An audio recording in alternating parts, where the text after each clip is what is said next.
Hi everyone, it's Chris, the real writer here, and I wanted to introduce you to Solange, my self-portrait poem. I'm selling my house, which is why this room sounds probably very echoey, because I've packed up most of everything because I've had some showings, and you have to take, D-U, Y-O-U, the house, so I had to decryst the house. And so most of my stuff is packed away in storage and for safekeeping while people are trekking through the house. Solange, however, is a little hard to pack up and put away. I certainly don't want to put her in the basement. I've been hiding her in a closet under a sheet because I want her above ground, not in the basement. That feels really insulting to do to her. But I don't want to scare people coming through the house. So Solange is a self-portrait poem. She was quote unquote born in 2006 or 7. Can't remember now. I think I got her in 2006, the mannequin. And then the project was completed in February. I think I got her in November of 2006. And then the project was completed in February of 2007, I think. It is very hard to find a mannequin, at least a whole mannequin.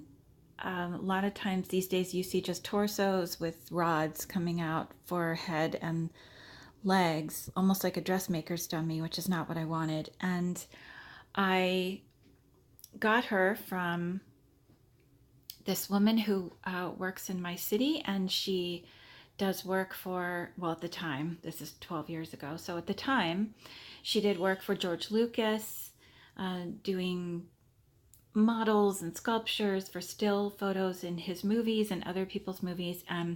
She had a huge warehouse full of mannequins. It was a huge warehouse with, I don't know, 40-foot high ceilings, and it had bins full of parts, hands and feet and heads and legs, and then there were sort of conveyor belt things hanging from the ceiling, whatever those things are, you guys. Sorry, I'm not gonna look that up so I can get the terminology correctly, but legs and torsos were full-on mannequins hanging from them, and you could pull on something, I guess, and they would move throughout the building.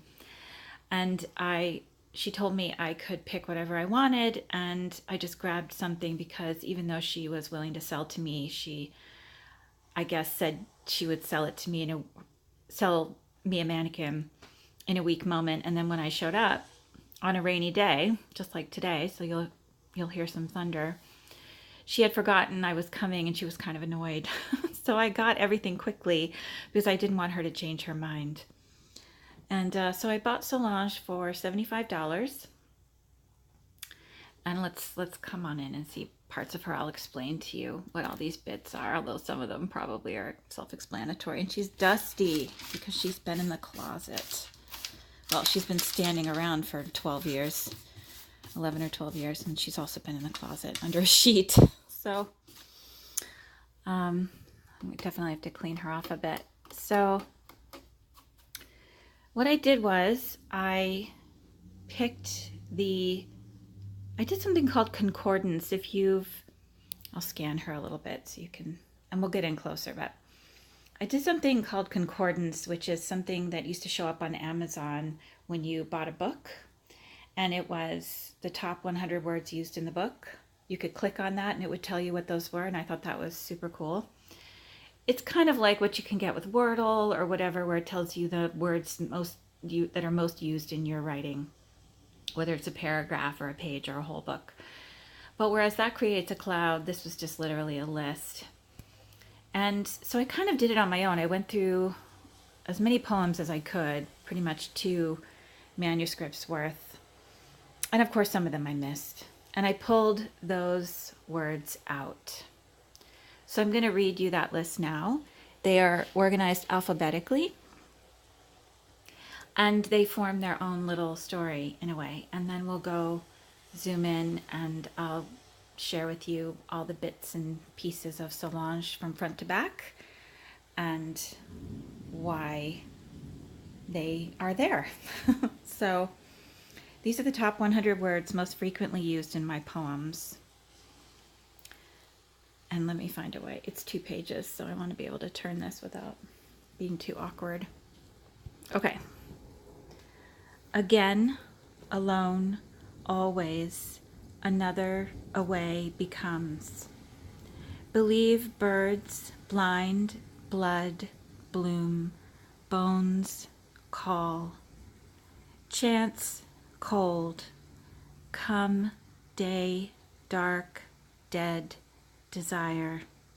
Different, door, down, dreams, echo, empty, end, evening, ever, eyes, fall, flame, first, ghost, glare, gone, grief, hands, heart, house, human, inside, itself, keeping, left, life, light, little, long, look, love, missing, moon, morning, new, next, night, nothing, now, open, prayer, rain, reach, release,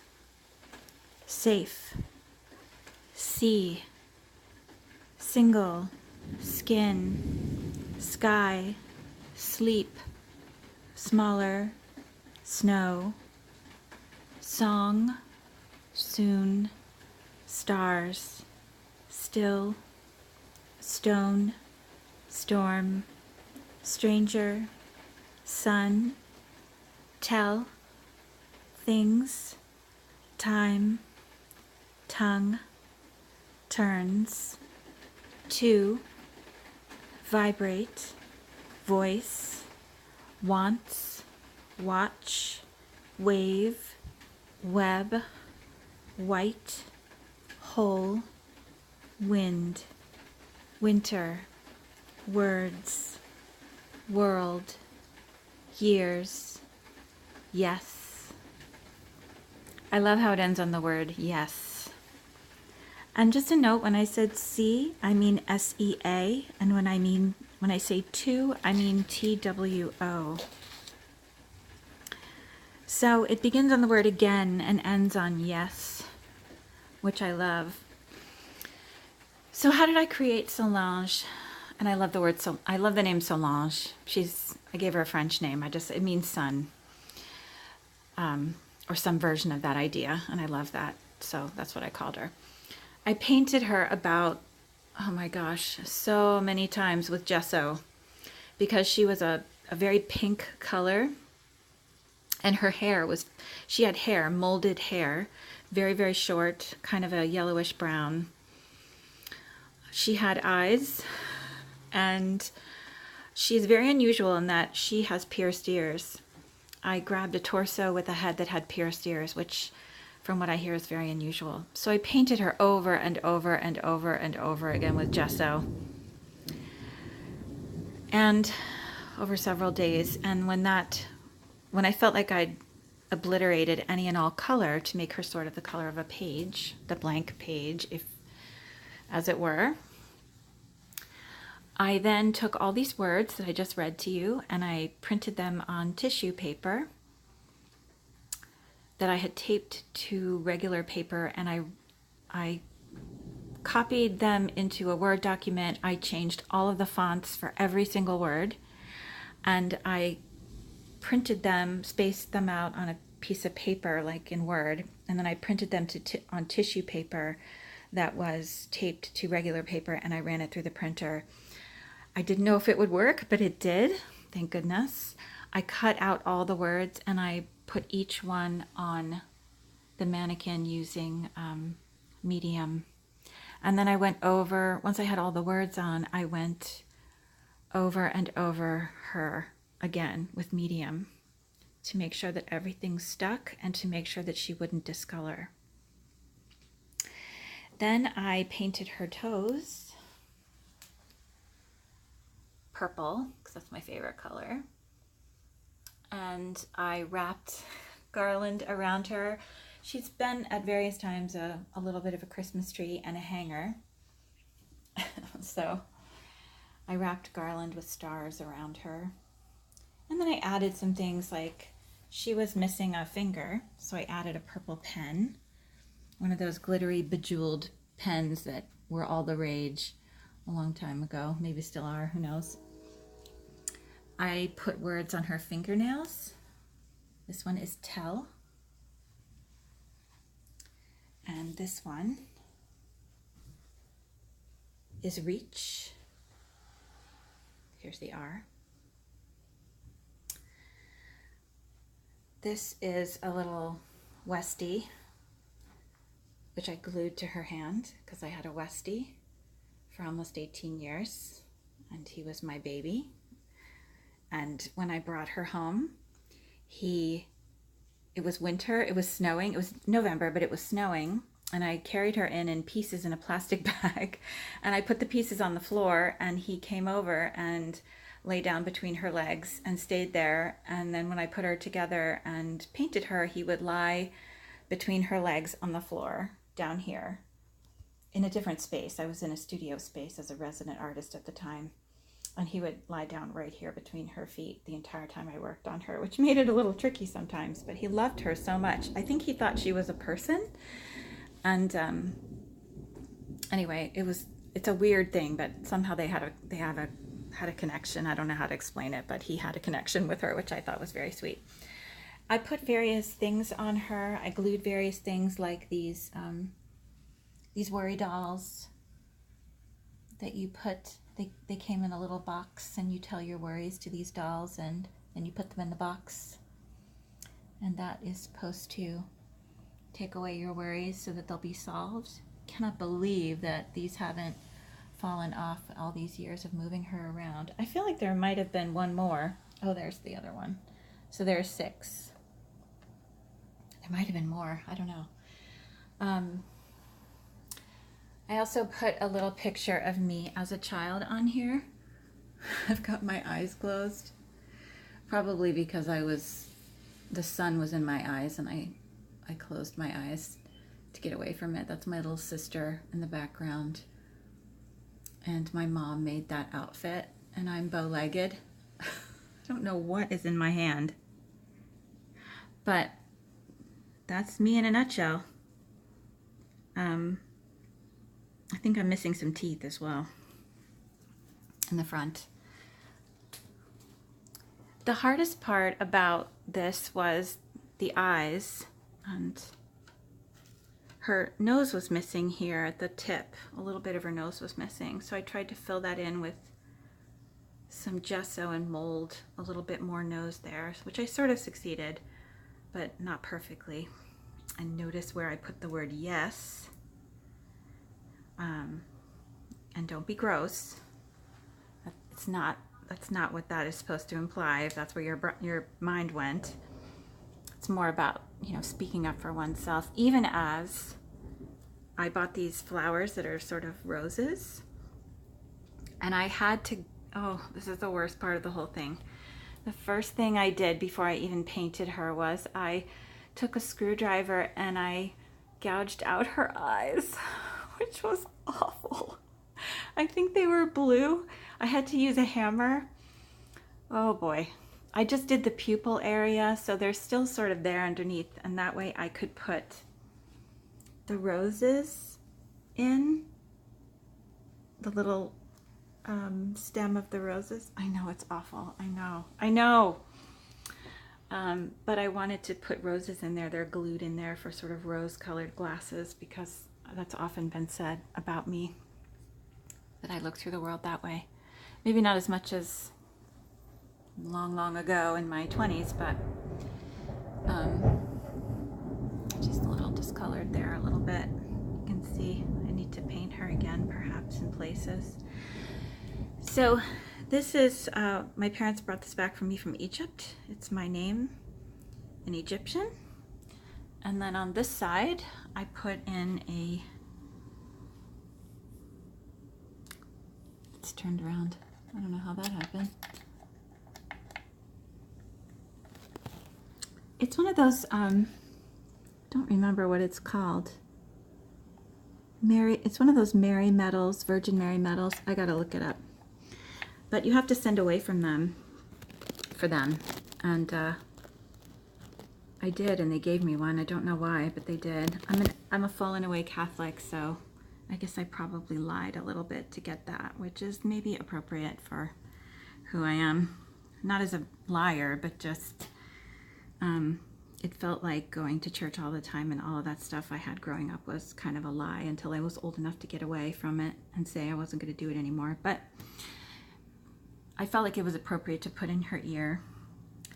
And the map, I don't know how much you can see of it. The map is a map of Albuquerque, New Mexico. It's mostly New Mexico, but it centers on Albuquerque.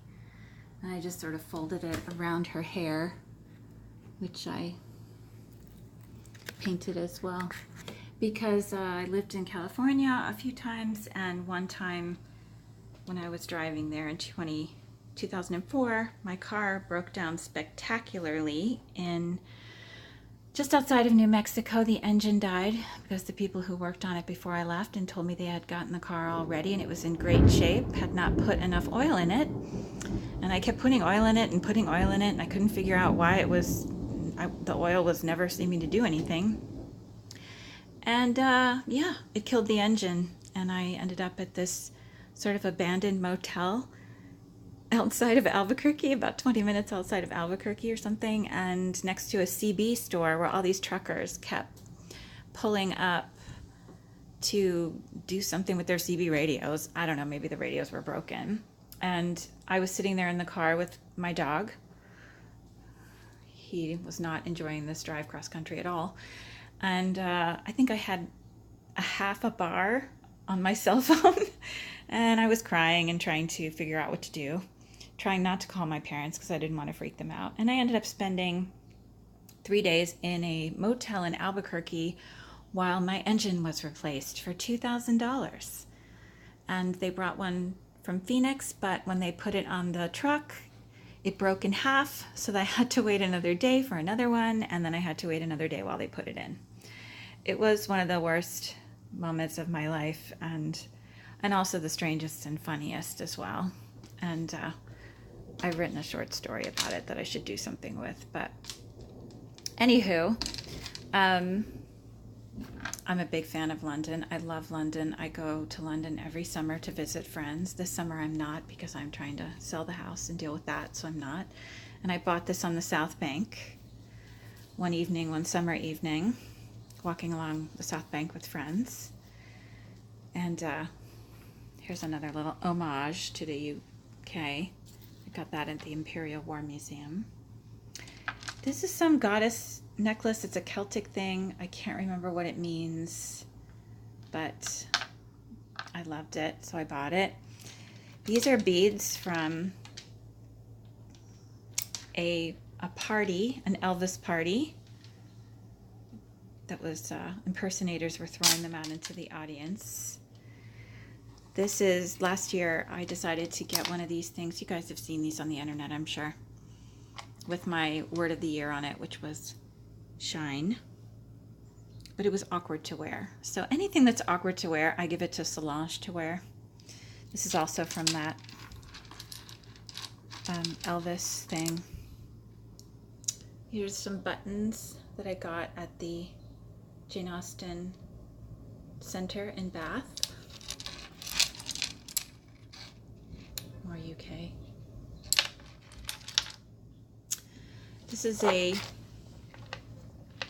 evil eye talisman, protect you against the evil eye. Gosh, it's dusty. That my parents brought back from Turkey on the same trip they took, where they went to Egypt and got the my name. What else? These are just some random rings I've picked up at craft things, and I put them on Solange because I'm not really a rings person. This is an umbrella that a friend brought me from Japan. Wooden umbrella. It's very lovely. It's cloth, wood and actual cloth. It's amazing. Hilarious. Pearl Band-Aid. Had to put that on there. This was from an exhibit on Roman mosaics, and I think it was something that you would hang around a candle or something, but instead I cut it. It was a circle, or something that went like this, and it would hang around a candle, and I cut it and hung it around Solange to cover her little private areas, just to be polite. And then I put a feather here to make it a little more sassy. I forget what the bracelet down here is. I forget what that bracelet is, but it was something positive that I hung on her. I don't know why I can't talk. And the left side of your body is where you receive. So when you're holding crystals or anything else, and so I put it on the left side. And you can see the words in different fonts: sun and stone, desire, blind. I put words next to each other on purpose in some ways. Becomes blood. I feel like the word bloom should be around here somewhere. Single, different, missing, nothing. There are also words in.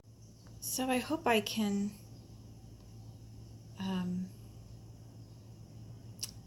put this back together with the previous video in such a way that it's not too jarring. Something popped up on my screen, and when I hit cancel, it stopped my recording. So annoying. Anyway, the word time is on this hand, and I forget what is on this one.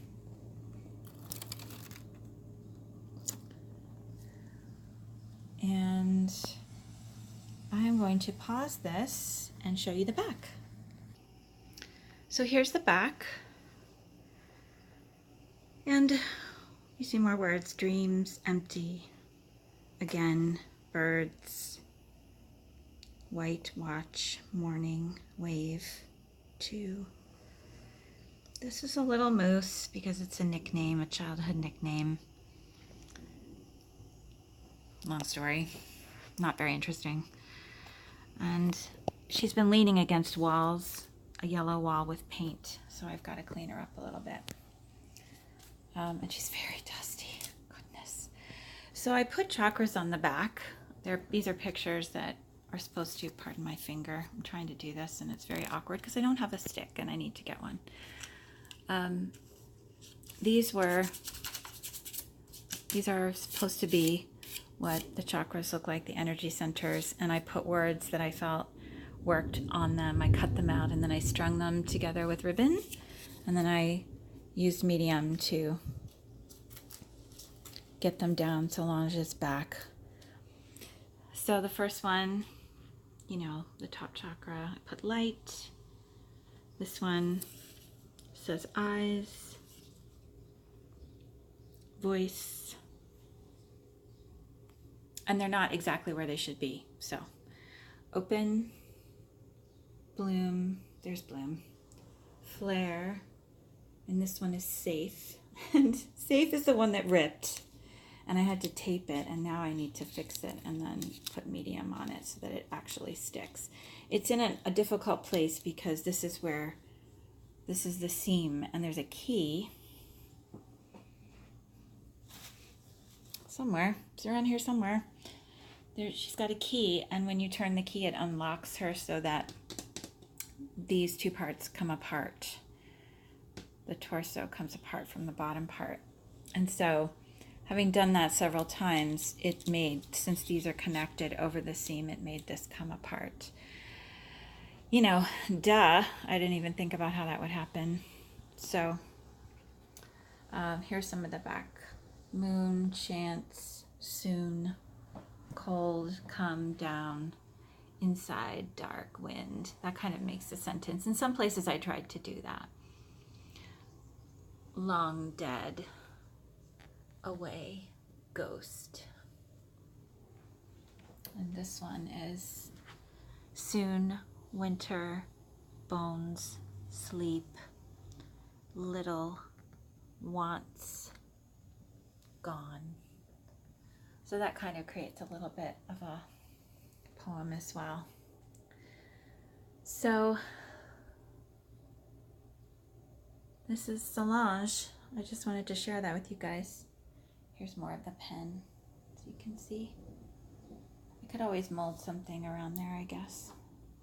I just never got around to it. But she's awesome. I love her. Yes, I talk to her. I do. Sometimes I do. Because she's, you know, sort of a manifestation of me in a way. Song, call is on her neck. And at various times I've put lights on her for Christmas and various things. Hats, fascinators. She always handles it with grace. Anyway, it's a cool idea, and I've taught actually workshops for underserved, underprivileged girls in Baltimore City who were at a camp, and I got mannequins for them. I wasn't able to get enough mannequins for everybody, but there were 2 girls to a mannequin, and they each took a side, and then I had writing prompts and things they could write, and then take what they had written and translate that with collage and paint and objects to their mannequin. And one half would be one girl and one half was the other, meaning half, literally half, you know, so each had a side, and front and back, each had one arm, one leg, and then they got up and presented it, and it was really cool and really wonderful. And I'm so glad I did it, but it was very hard to find the mannequins, very, very hard. So if you want to try it, go for it. It's super fun, and sometimes I take things off and I add things to her, but these are the things that mostly stay.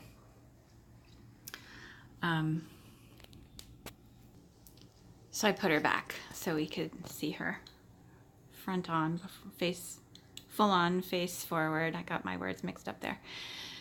So, you know, give it a try if you can find a mannequin. It's really fun, and it means a lot to me. And I have a lot of other pieces that I created based on poems, and I will, at some point, share those with all of you and read them to you and explain how I made them and what they mean. And they've been exhibited, and I really loved it, and it's something I want to get back to doing. And so as I do those things, I want to share them with all of you, and I have another project coming up, and as I do it, I will document it so you guys can see it come into being. So from me and from Solange, happy writing. Thanks for watching.